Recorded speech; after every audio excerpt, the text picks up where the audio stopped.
என்னங்க இந்த வசனத்துக்கும் தேவன் ஆசீர்வதிக்கிறதுக்கும் என்ன சம்பந்தம் அப்படின்னு நம்ம பேசலாம். சுவிசேஷத்தை அறிவிக்கிறனுடைய பாதங்கள் மலை மேல வரையப்பட்ட பட்டணம் போல அழகா இருக்குதான். அப்ப நீ அழகா இருக்கிற. அடுத்தது என்னங்க இதுக்கும் நம்மள எப்படி ஆசீர்வதிப்பார்? இந்த ஆசீர்வாதத்துக்கு இதுக்கு என்ன? சுவிசேஷத்தை அறிவிக்கிறதுனால என்ன ஆசீர்வாதம்? கர்த்தருடைய பிள்ளையே, வேதாகமத்துல தேவன் ரகசியங்களை பேணிக்கிறார், அதை பாதுகாக்கிறார், அதை பத்திரப்படுத்தி இருக்கிறார். அதை கண்டுபிடிக்கிறவர்கள் அதை அனுபவிக்கிறாங்க, அதை பெற்றுக்கொள்றாங்க.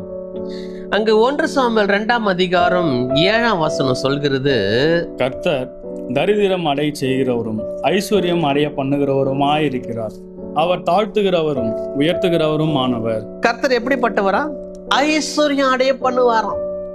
இல்ல நான் கேக்குறேன், அங்க என்ன சொல்றாரு?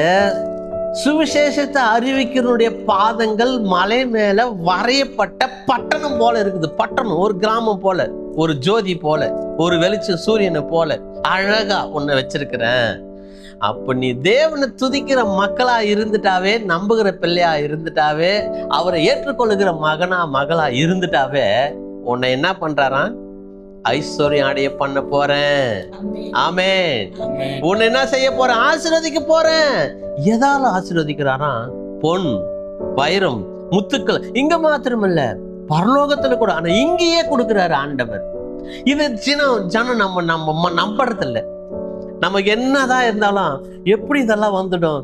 எஸ்ங்க, கட்டாயம் கொடுப்பாரு. வனாந்தரத்துல சாப்பாடு 40 வருஷம் போட்டவரு கொடுக்காத போயிடுவாரா? பாறையில இருந்து பேசு, போய் பாறைக்கு மண்ண போய் பேசு, தண்ணி வரும்னு சொன்னவரு நமக்கு ஐஸ்வர்யம் அடைய செய்வாரா? செய்ய மாட்டாரா?